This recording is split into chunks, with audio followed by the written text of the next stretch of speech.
दाल रोटी खाओ प्रभु के गुण गाओ। When I was kid I heard this song, लेकिन आपको नहीं अच्छा लगेगा मुझे पता है। बर्गर पिज़्ज़ा खाओ और फिर मौज बनाओ। बर्गर पिज़्ज़ा तो खा लिया, टेस्ट भी ले लिया, लेकिन मौज कैसे बनती है ये देखो। वेरी इंपॉर्टेंट थिंग ये है बच्चों कि we should be always thankful to god creator Brahma कि उन्होंने ऐसी वंडरफुल फैक्ट्री बनाई है हमारे बॉडी के अंदर, जिसे हम डाइजेस्टिव सिस्टम कहते हैं। और मज़े की बात यह है, देखिए आप जो भी खाते हो सबसे पहले तो आप अपने दांतों से ही उसको क्रश करना स्टार्ट कर देते हो, क्रशिंग ऑफ फूड, राइट। तो मतलब ऐसे उसने मशीनरी फिट की है आपकी बॉडी में कि ना तो आपको वहाँ पर किसी को भी पीसने के लिए अपॉइंट करना है, ग्राइंड करने के लिए, राइट, ना ही किसी भी जगह पे आपको आई मीन टू से जो केमिकल्स प्रोवाइड करने हैं उसके लिए करना है।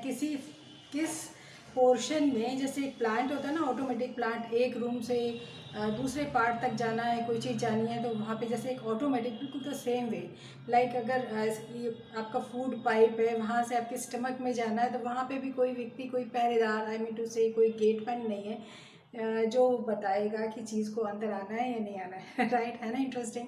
अब जरा इस चीज़ को आपको लग रहा होगा कि ये सारी चीज़ें कैसे हो रही हैं, ये वंडरफुल थिंग है क्या, ये ऑटोमेटिक प्लांट जो ऑटोमेटिक फैक्ट्री हमारी बॉडी में वर्क करती है, तो आपका मन नहीं करता जानने का। चलिए आज जानते हैं इस चीज़ को कैसे ये करता है। ठीक है बच्चों, चलिए पहले और बातें करेंगे बाद में, थोड़ा प्यार से मज़े से सुनते हैं। मेरी बात एक रहती है हमेशा इन माई क्लास कि कुछ भी कभी भी लर्न नहीं करना है, सुनना है मज़े से। Just watch it as if you are observing the movie, मज़ा आएगा। Just see that. देखिए बच्चों कि सबसे पहले I tell you one thing कि जो हमारा जो स्टार्ट हो जाता है वो कहाँ से स्टार्ट हो जाता है। देखिए हमारा डाइजेशन, जैसे ही हम फूड लेते हैं माउथ में, राइट, तो फूड लेते हैं माउथ में यू नो क्या है कि माउथ में आपके जो टीथ हैं, आपकी जो टंग है, और टीथ और टंग ये इम्पॉर्टेंट है, ठीक है। इसके अलावा एक चीज़ और होती है वो मैं आपको बताऊंगी, लेकिन सबसे पहले देखिए कि टीथ एंड टंग। टीथ तो इसलिए भी इम्पॉर्टेंट है कि टेस्ट तो आपको टीथ से टंग से ही आता है, ठीक है ना। तो टंग में सारे आपको ये टेस्ट आता है कैसे, क्योंकि टंग के अंदर टेस्ट बड्स होते हैं, ठीक है। जैसे सबसे पीछे की तरफ जो टंग है हमारी पीछे की तरफ यहाँ पे जुड़ी हुई होती है, एक बोन के द्वारा, हाइट बोन होती है उससे जुड़ी हुई होती है, और टंग के जो बेस में पीछे की तरफ जो होते हैं वहाँ पे बिटर टेस्ट हम टेस्ट कर पाते हैं। सबसे आगे जो ये होता है वहाँ पे हमें स्वीट टेस्ट आता है। साइड में जो जो बर्ड्स होते हैं टेस्ट बर्ड, उससे हमारे को सॉल्टी और sour, means we have the 4 taste होते हैं ना, सॉल्ट, स्वीट एंड बिटर और सॉर, ठीक है ना। तो ये काम तो हमारा जो है टंग करती है। लेकिन और जो इम्पोर्टेंट वर्क है लाइक आई मीन टू से कि जब क्रशिंग का काम होता है वो कौन करते हैं, टीथ करते हैं।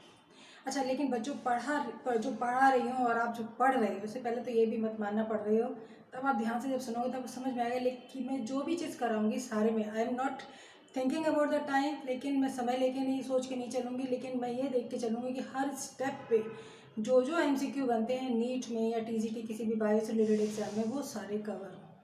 तो जहाँ तक टीथ की बात होती है, तो टीथ की बात में आपके जो साथ आते हैं, बात आती है अगर ह्यूमन बींग्स की अगर हम बात करते हैं तो क्या होता है, डेंटिशन, जो ये वाला डेंटिशन है, और हमारे जो टीथ होते हैं, क्या नाम क्या क्या है, थीकोडोंट, फिर होता है हमारा डाईफायोडोंट, फायोडोंट और हेट्रोडोंट। ये मीनिंग भी हमें पता रहना चाहिए क्या होता है। ये जो क्वेश्चन MCQ में जो बनते हैं ना, MCQ में क्वेश्चन बनने का बेसिस क्या होता है, कभी थोड़ा सा खुद सोच के देखना कि अगर आपको MCQ बनाने हो तो आपके लिए कौन सा मटेरियल है जो आप MCQ बना सकते हो, ठीक है। तो थीकोडोंट का मतलब क्या होता है, हमारे जो टीथ होते हैं वो किस में, जबड़े में, सॉकेट में लगे होते हैं, इसलिए इनको कहते हैं थीकोडोंट। डाईफायोडोंट, यू ऑल नो कि 2 बार पहले बच्चे जो होते हैं उनके जो जब बॉर्न होते हैं तब तो कोई भी टीथ नहीं होते हैं, जब वो निकलते हैं तो वो मिल्क टीथ होते हैं, और जब वो गिर जाते हैं उसके बाद में कौन से दूसरे टीथ आते हैं, उन्हें परमानेंट टीथ बोलते हैं, ठीक है ना। तो 2 बार होता है ह्यूमन बींग्स में, इसलिए बोला जाता है डाईफायोडोंट। एंड हेट्रोडोंट का मतलब ये होता है कि डिफरेंट। हेट्रो, डाई माने 2, थीको माने सॉकेट जैसे हमारे लगे रहते हैं, और हेट्रो का मतलब क्या होता है, डिफरेंट। हेट्रो का मतलब ही डिफरेंट रहता है, राइट। तो डिफरेंट मीन्स हमारे जो टीथ हैं वो अलग अलग हैं। जैसे हमारे जो सामने वाले टीथ होते हैं 4, ठीक है ना। वो क्या होते हैं, अगर हम पूरे जबड़े की बात करें तो वो 4 हमारे इंसीजर्स हैं। नुकीले दांत जो होते हैं 2 कैनाइन्स। इसके बाद में क्या होता है, जो है प्रीमोलर्स 4 हो जाएंगे। एंड जो हमारे जो क्या होंगे, मोलर्स कितने होंगे, जो है 6 मोलर्स होंगे। ठीक है। लेकिन अगर हम जो डेंटिशन का जो फॉर्मूला लिखा होता है, जो एग्जाम में आपको देखने को मिलेगा, दैट इज़ वो क्या होता है, दैट इज़ हाफ। जबड़ा जो होता है ऊपर का या नीचे का कोई सा ले लें, उसका हाफ लिखा जाता है, हाफ ऊपर का हाफ नीचे का। रीज़न है इसमें क्योंकि कई बार कुछ एनिमल्स होते हैं उनके में ऊपर और नीचे वाले में डिफरेंस रहता है, लेकिन इधर उधर के साइड में डिफरेंस नहीं रहता है। ठीक है। तो हमारा याद देखिए हाफ हो गया, तो ये 2 इंसीजर हो गया, 1 कैनाइन हो गया, 2 प्रीमोलर हो गए और 3 मोलर्स हो गए। तो 2 1 2 3 अपॉन 2 1 2 3 ये जो है डेंटिशन फॉर्मूला है ह्यूमन बींग्स का ना। तो आपको ये मालूम ही है कि जो हमारा जो क्रशिंग का वर्क, बहुत छोटे लेवल पे मैं नहीं जा रही हूँ, जो क्रशिंग का वर्क होता है वो हमारे कौन से क्या करते हैं, प्रीमोलर्स एंड मोलर्स करते हैं। एक्चुअली में जो ग्राइंडिंग, फूड की ग्राइंडिंग का काम, ये छोटा मोटा काम नहीं, बहुत इंपॉर्टेंट वर्क है। क्योंकि सबसे पहले हम क्या कर रहे हैं, आप ये सोचिए ना कि जो भोजन हम खा रहे हैं, ठीक है ना, तो वो एज इट इज़ तो नहीं जा सकता, एज इट इज़ तो नहीं जा सकता अंदर। एज इट इज़ जाता तो कैसे, मतलब इंपॉर्टेंट थिंग, तो उसका क्या होता है, क्रशिंग बहुत ज़रूरी है। ठीक है। और इसके बाद में उसमें हेल्प टंग क्या करती है, आप देखो पलटते हैं पलटते हैं, और साथ में क्या होता है कि आपके माउथ में, आप देखें ना, मुंह में आपको गीला गीला सा लगता है हमेशा। एक हिंदी में थूक बोलते हैं, वैसे सलाइवा बोलते हैं इंग्लिश में, जो हमेशा सिक्रीट होता है। वो सलाइवा कहाँ से सिक्रीट होता है, जैसी दैट। तो वो सलाइवा जो होता है हमारा कहाँ से सिक्रीट होता है, सलाइवरी ग्लैंड से। ठीक है। सलाइवरी ग्लैंड, जरा ये देखेंगे बच्चे, salivary gland, important salivary gland. I hope कि ये थोड़ा सा विजिबल, थोड़ा सा कम विजिबल हो रही है, इसको थोड़ा सा डार्कन कर दूँ मैं। सलाइवरी ग्लैंड जो होती है, देखिए 3 पेयर ऑफ सलाइवरी ग्लैंड्स होती हैं, 3 पेयर ऑफ सलाइवरी ग्लैंड्स। ठीक है। आई होप कि अब विजिबल हो रही होगी। तो ये जो है पैरोटिड ग्लैंड है।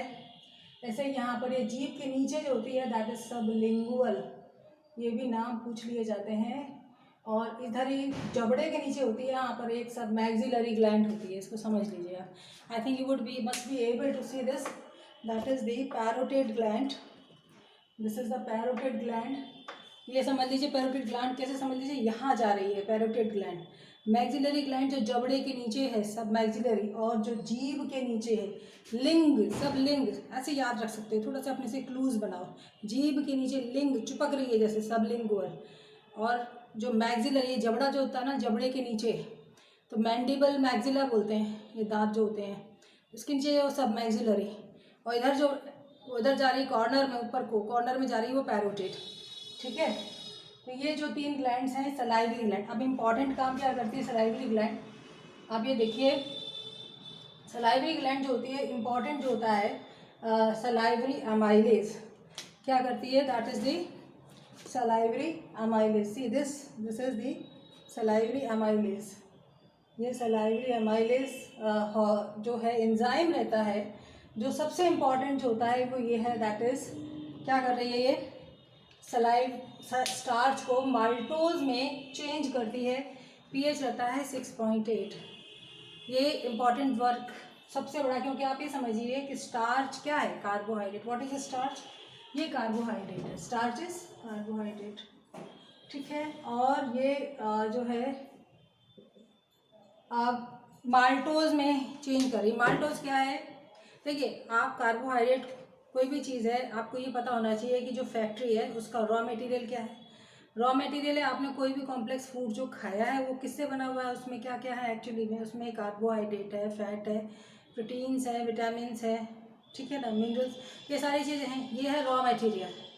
अब वो फैक्ट्री का जो प्रोडक्ट आना है, जो लास्ट में डाइजेस्ट होकर के आना है, जो हमारी बॉडी एब्जॉर्व करने वाली है, वो क्या है, तो वो कार्बोहाइड्रेट फाइनली होना किस में चेंज है, कार्बोहाइड्रेट होना है फाइनली किस में चेंज होना है, वो चेंज होना है, जो खाया है आपने वो पॉलीसैकेराइड है।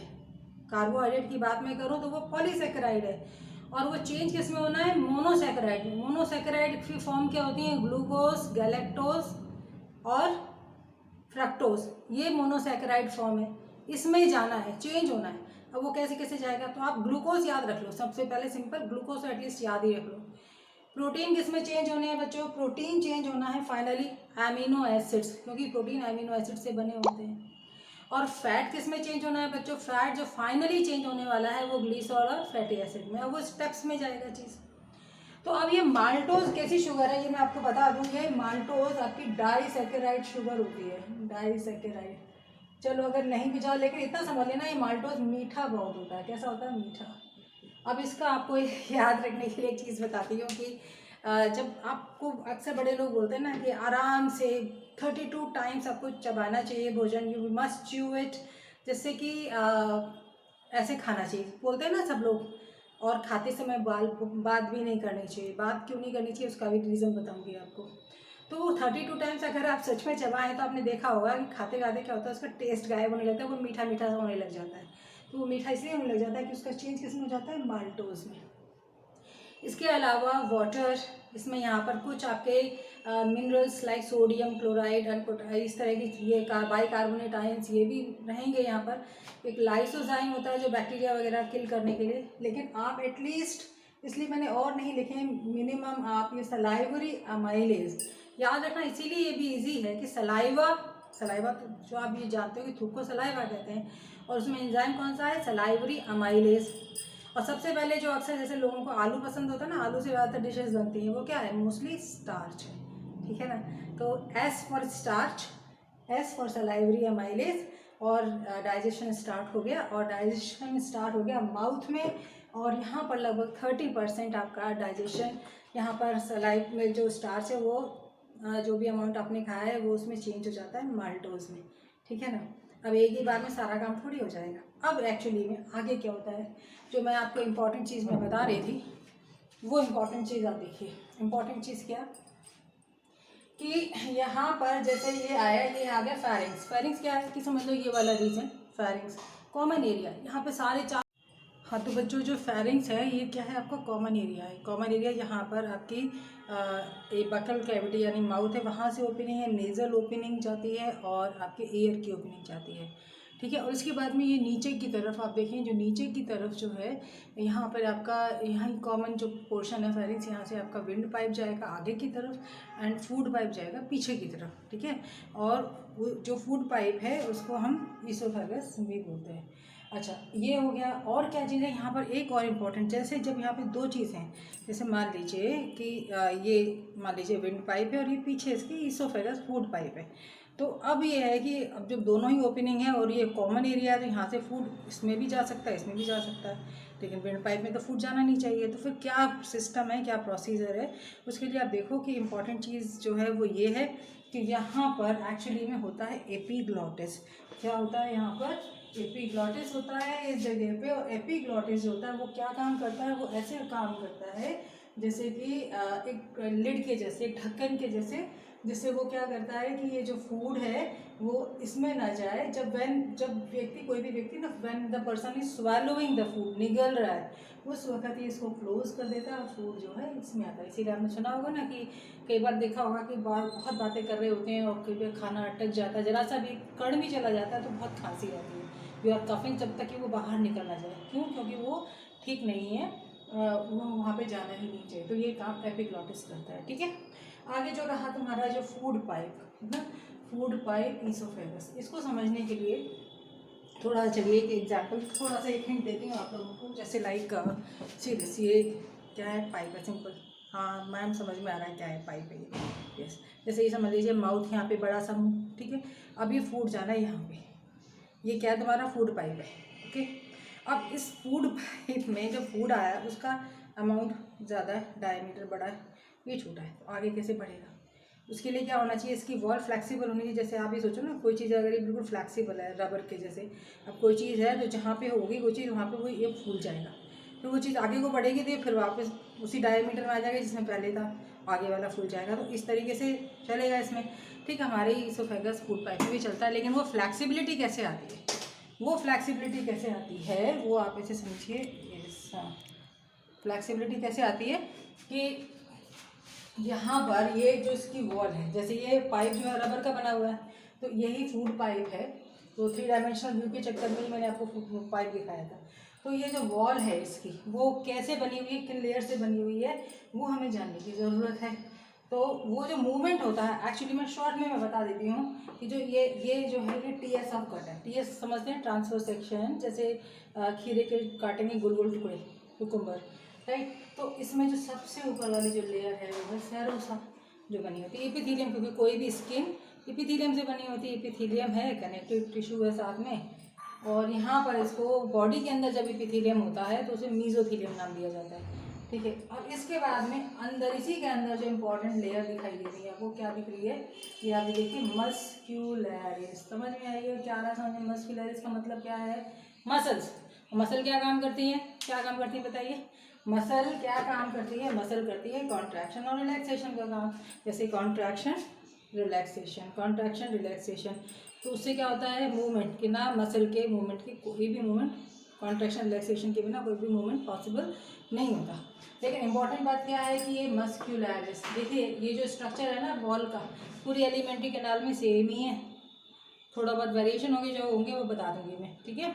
तो ये मसल जो होती है कैसी है? सर्कुलर और लॉन्गिट्यूडिनल दोनों तरीके की होती है। सर्कुलर जो होती है वो क्या करेगी? उसका डायमीटर घटाएगी बढ़ाएगी ऐसे ऐसे कॉन्ट्रैक्शन, और फूड को नीचे भी जाना है, तो ये तो जो होना है ये तो होना ज़रूरी है, साथ में ऐसे वाला भी चाहिए इस टाइप से सिकुड़ने वाला। तो सर्कुलर और लॉन्गिट्यूडनल दोनों ही मसल्स यहाँ पे मौजूद हैं दो लेयर्स में।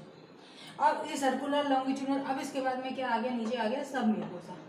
सबम्यूकोसा लेयर इंपॉर्टेंट क्यों है? क्योंकि आपका ये ऊपर वाला हो गया, फिर ये मसल वाला हो गया। अब यहाँ पर एक चीज़ की कमी है ना, हर जगह पे आपको नर्व्स, ब्लड वेसल यानी ब्लड कैपिलरी, कुछ cementing material like connective tissue हर जगह पे चाहिए, राइट। तो ये जो है आपका जो सबम्यूकोसा है, ये वाली जो लेयर है, ऊपर से सेरोसा के बाद मस्क्यूलरिस, मस्क्यूलरिस के बाद में सबम्यूकोसा, यानी बाहर की तरफ सेरोसा।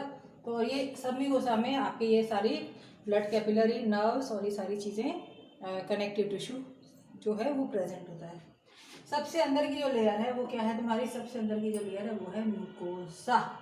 और mucosa layer is so important layer, क्योंकि यहाँ पर आपके सारे के सारे जितने भी जो एंजाइम्स हैं और जो सारी चीज़ें हैं वो प्रेजेंट होते हैं। हालांकि ईसोफेगस में नहीं होते, ईसोफेगस में कोई डाइजेशन नहीं होता, सिर्फ फूड का ट्रांसफर होता है, ठीक है। तो ये, लेकिन ये मैंने आपको ये यहाँ पे अभी बता दिया ताकि ये आगे आपका सारे में यही स्ट्रक्चर है, जो वेरिएशन है यू विल नो। अब ये जो है आपका ईसोफेगस में ये मस्क्यूलर मूवमेंट से फूड ट्रांसफर होगा, and we call it that is the transfer of food by the contraction and relaxation of the muscles in the alimentary canal. It is called as peristalsis. Common definition आपने पढ़ी होगी। Peristalsis सिर्फ mouth में नहीं होती और rectum में नहीं होता, बाकी पूरी एलिमेंट्री कैनाल में होता है। कई बार बच्चों को डाउट होता है, ठीक है। अब ये फूड जो है यहाँ से आएगा, कहाँ पे आएगा? स्टमक में आएगा, इंपॉर्टेंट थिंग। अब स्टमक में आने के लिए यहाँ पे भी क्या है? एक स्फिंक्टर मौजूद है। इस जगह पे क्या मौजूद है? स्फिंक्टर, एक सर्कुलर सा स्फिंक्टर बना रहता है, ठीक है। अब इस स्फिंक्टर का क्या काम है? स्फिंक्टर का काम है फूड को यहाँ से यहाँ पे पास करने का, रेगुलेशन करना। कैसे होता है? बेहतर है इसको, आई थिंक बेटर एग्जांपल है एनस से समझाऊँ। जैसे एनस से स्टूल बाहर आता है, तो जब स्टूल बाहर आता है तो वो ओपनिंग जो होती है खुल जाती है, जैसे स्टूल निकल जाता है ओपनिंग फिर बंद हो जाती है। ठीक तरीके से यहाँ पे भी होता है, यहाँ पे भी ये फूड आएगा, ये ओपन होगा, फूड आने के बाद में जैसे नहीं आ रहा ये बंद हो जाएगा, ठीक है। अब ये स्टमक 3 हिस्से, शुरुआती ये कार्डिया, बीच में फंडस, तीसरा पाइलोरी। अब क्या है इसमें? स्टमक है, स्टमक में जो वॉल है यहाँ पर, जैसे मस्कुलर लेयर बताई थी मैंने, यहाँ पे एक और एक्स्ट्रा होती है, ओब्लिक, तिरछी। क्या है कि यहाँ पे जो आपने चूइंग की थी अभी उसको और ग्राइंडिंग होनी है, तो उसमें क्या होता है? स्टमक की वॉल में खूब कंट्रैक्शन होता है, और कंट्रैक्शन होने से क्या होगा? स्टमक की वॉल में जो कंट्रैक्शन होगा तो यहाँ पे फूड की खूब चर्निंग होगी, और साथ में स्टमक की वॉल यानी म्यूकोसा में से जो है डाइजेस्टिव एंजाइम्स निकलते हैं, राइट। तो जो डाइजेस्टिव एंजाइम्स निकलेंगे और क्या क्या निकलेगा वो यहाँ पर दिया हुआ है सारा का सारा, ठीक है, यस।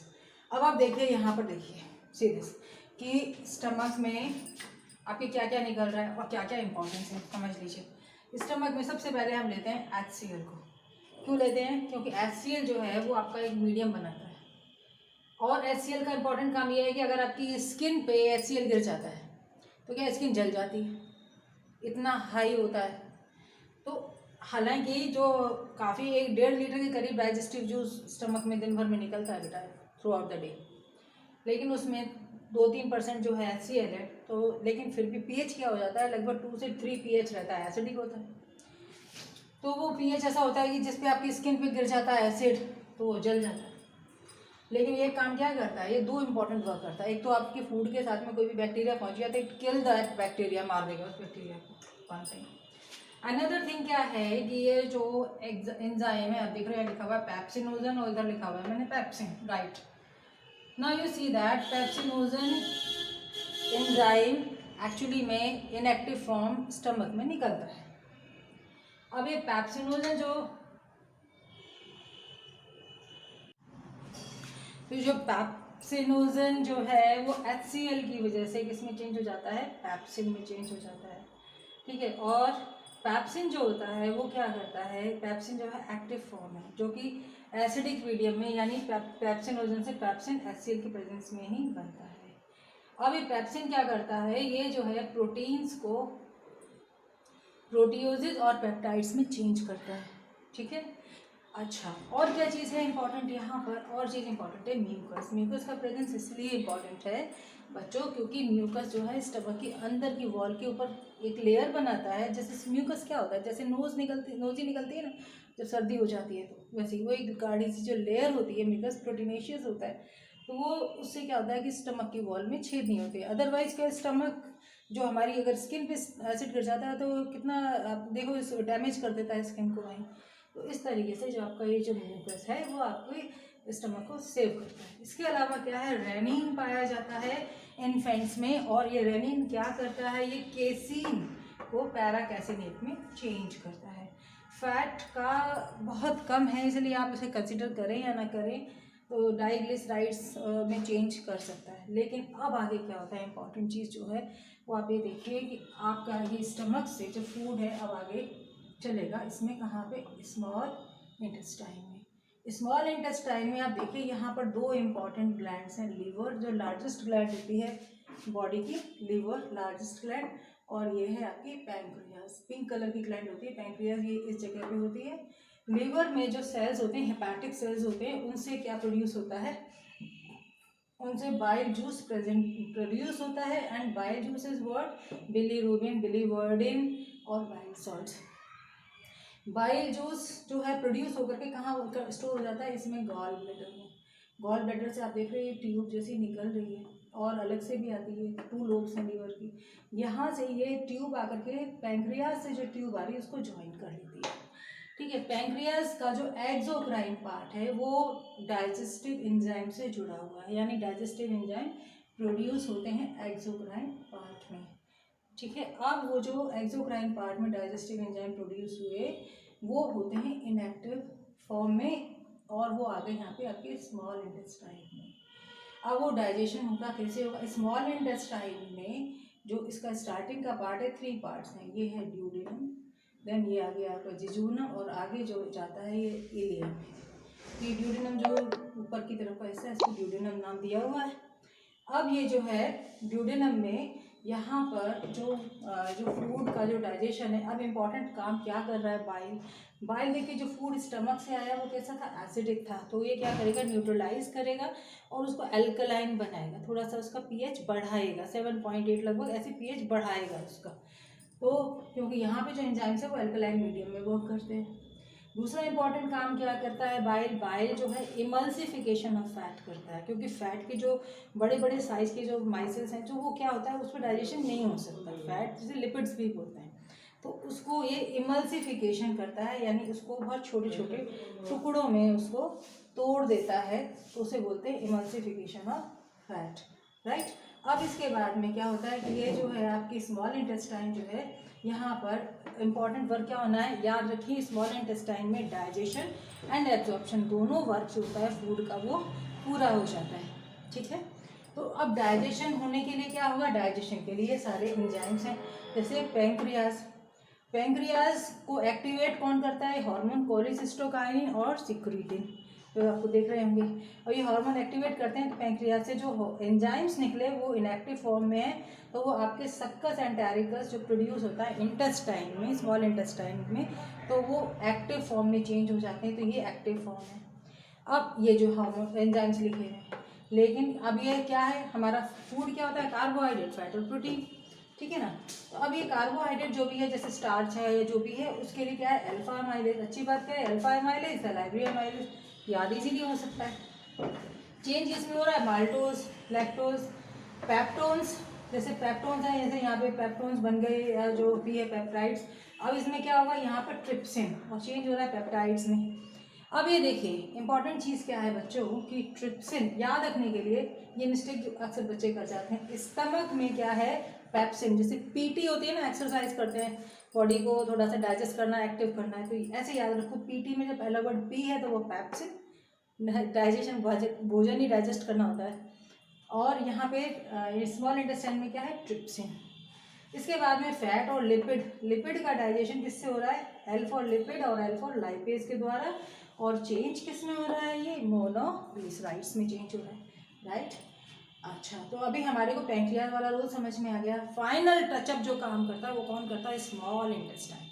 तो पहले ये समझ लेते हैं कि कौन से एंजाइम्स हैं जो इसको डाइजेस्ट करने का काम करते हैं, फिर हम इसका एब्जॉर्प्शन भी समझ लेंगे। तो डाइजेस्ट करने का जो काम जो कर रहे हैं बच्चों, वो समझ लो आप कि जो है, आपको देखिए ना, यहाँ माल्टोज बन गया, अब इसे मोनोसैकेराइड शुगर में चेंज हो, मोनोसैकेराइड बनना है। ग्लूकोज क्या है आपका, ये मोनोसैकेराइड है, क्या है ये, मोनोसैकेराइड, ठीक है।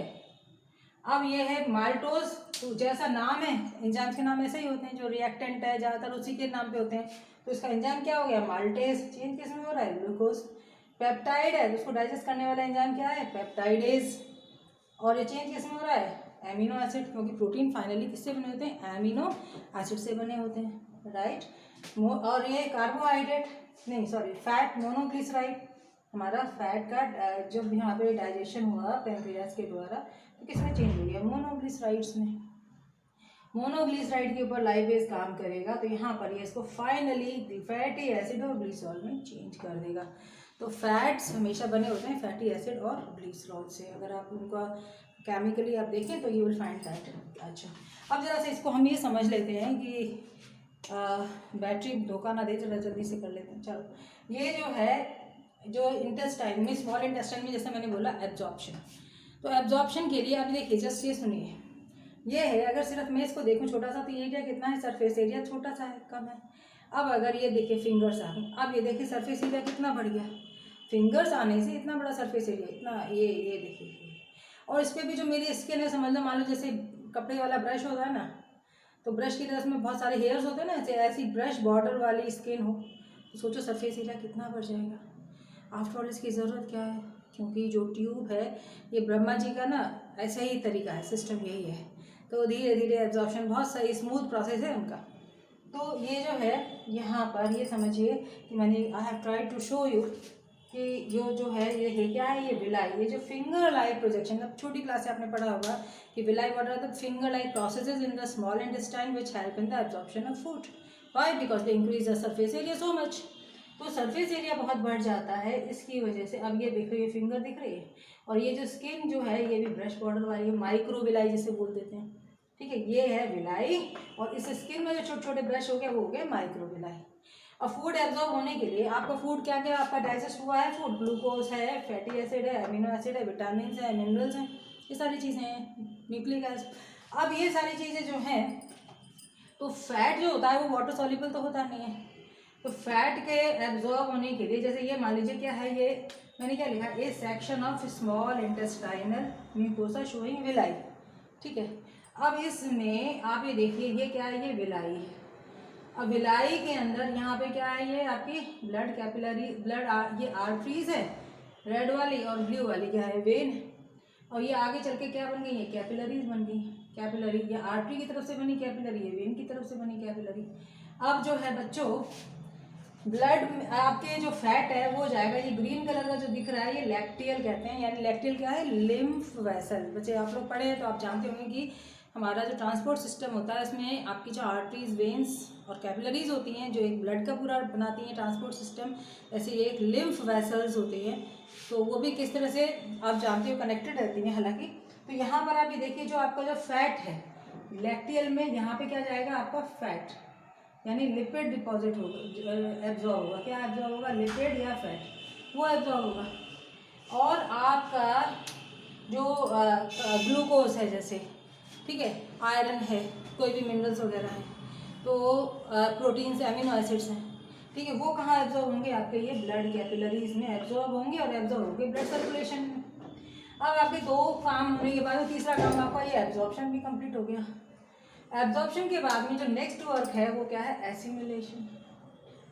एसिमिलेशन जो होता है वो आपके सेल में फूड पहुंचेगा और वहाँ पे उसके डेवलपमेंट में, ग्रोथ में और एनर्जी में हेल्प करेगा, एनर्जी प्रोवाइड रेस्पिरेशन के द्वारा, वो एसिमिलेशन हो गया। अब आगे का प्रोसेस क्या होता है?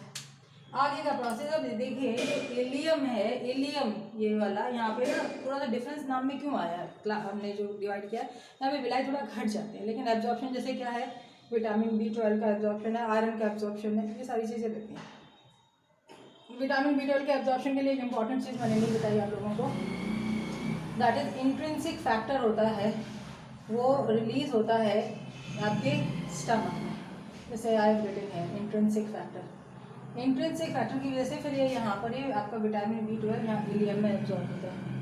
अब ये स्मॉल इलियम जो है यहाँ से आके यहाँ पे लगेगा, जिसे हम बोलते हैं सीकम। अब ये सीकम से, लेकिन यहाँ पे क्या है, एक वर्मी फॉर्म अपेंडिक्स लटक रही है, नाम ही है वर्मी, वर्मी माने वर्म होता है कीड़ा, वैसे कीड़े नहीं होते, ऐसी शक्ल भी दिख रही है, किसी काम की नहीं होती, वेस्टिजियल है, लेकिन प्रॉब्लम क्रिएट कर सकती है। कभी कोई फूड पार्टिकल भी अगर चला जाए तो क्या कहते हैं हम, अपेंडिसाइटिस हो जाती है, डॉक्टर्स को क्या करना, they have to remove it, ठीक है ना, तो रिमूव कर देते हैं उसको बॉडी से ऑपरेशन के द्वारा। नाउ व्हाट हैपेंस, ये फूड जो है यहाँ पे आया सीकम में, यहाँ पे आने के लिए क्या है, एक इलियोसीकल वाल्व होता है, यहाँ पे स्फिंक्टर नहीं है, सुनो वाल्व है, ढक्कन टाइप, वो रेगुलेट करता है यहाँ से इसका यहाँ आना। अब सीकम के बाद में ये क्या है, ये बोला जाता है ये पूरा का पूरा क्या है, कोलॉन, लेकिन ये ऊपर चढ़ता हुआ है लाइक दैट, जैसे जो ऊपर को जा रहा है वो हो गया असेंडिंग कोलॉन, ये जो ऐसे जा रहा है ऐसे करके ये ट्रांसवर्स हो गया, और ये जो नीचे को आ रहा है ये डिसेंडिंग कोलॉन हो गया। अब इम्पॉर्टेंट बात क्या है बच्चों, यहाँ पर इम्पॉर्टेंट बात ये है कि यहाँ पर डाइजेशन एब्जॉर्प्शन सब कंप्लीट हो चुका है, यहाँ पे कोई भी डाइजेशन तो होने का सवाल ही नहीं, एब्जॉर्प्शन भी नहीं होता सिवाय वाटर और मिनरल्स के या फिर कोई ड्रग्स वगैरह। अब यहाँ पर मेन क्या अनडाइजेस्टेड फूड है, अनडाइजेस्टेड फूड जो यहाँ पे आया, ठीक है ना, अनडाइजेस्टेड, जैसे आप चाय की छलनी से चाय को छानते हो ना, तो जो छन के नीचे आ गया वो तो आपका समझ लो डाइजेस्टेड फूड एब्जॉर्ब हो, तो यहाँ तक एब्जॉर्ब हो गया, और जो चाय पत्ती जो बची है समझ लो जैसे कि वो अनडाइजेस्टेड फूड जो डाइजेस्ट नहीं हुआ, वो अनडाइजेस्टेड फूड यहाँ पर आकर के, अब उसका क्या है कि वो अनडाइजेस्टेड फूड बॉडी से रिमूव होना है, तो उसको बंधना है, तो क्या होता है यहाँ पे म्यूकस तो होता है, ठीक है, तो वो एक बंधना शुरू हो जाता है यहाँ पे, और फिर वो यहाँ से ऐसे मूव करते हुए जाएगा। एक चीज़ और इम्पॉर्टेंट, लार्ज इंटेस्टाइन में जो है बच्चों बैक्टीरिया होते हैं काफ़ी सारी, इसीलिए कहते हैं ज़्यादा एंटीबायोटिक नहीं लेना चाहिए, राइट, तो क्योंकि वो बहुत सारे बैक्टीरिया हाँ यूज़फुल होते हैं, जैसे इकोलाई है, देयर आर सो मैनी, आजकल तो बहुत देखा गया है कि देयर बैक्टीरिया जो होते हैं, जो काफ़ी कई सारे बैक्टीरिया हैं जो काफ़ी यूज़फुल हैं। अब ये अनडाइजेस्टेड फूड जो है वो यहाँ पर ऐसे से मूव करता है। एक चीज़ और बताऊँ, जब ये इंटेस्टाइन में यहाँ पे फूड पहुँचता है ना, तो एंटेरोगैस्ट्रॉन हार्मोन रिलीज होता है इंटेस्टाइन के द्वारा, तो यहाँ पे ऊपर भूख लगने का काम और यहाँ पे एंजाइम रिलीज होने का काम बंद हो जाता है। याद करना ऐसे आसान है कि जब गैस्ट्रिन रिलीज हुआ था स्टमक में तो भूख लगी थी, और ब्लड में आकर के ब्लड में सर्कुलेट करके स्टमक को एक्टिवेट किया था, जब इंटेस्टाइन में पहुंच गया तब वो काम बंद होना चाहिए, तो यहाँ पे एंटेरो यानी ऑपोजिट, ठीक है, एंटेरोगैस्ट्रॉन रिलीज होगा, तो ये यहाँ पर बंद हो जाएगा, ठीक है ना।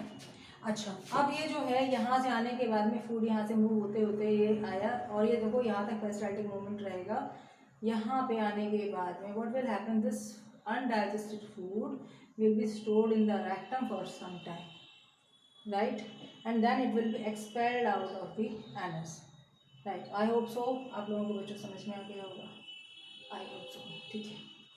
चलिए एक बात जो है important professional, once I started, थोड़ा बहुत जो एक आध पॉइंट है।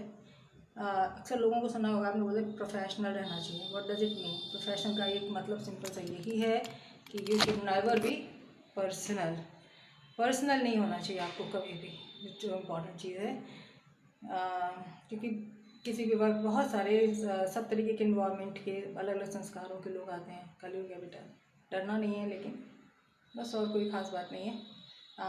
ठीक है बेटा, हंसते रहिए, मुस्कुराते रहिए, है ना। लव यू बच्चों, बाय बाय।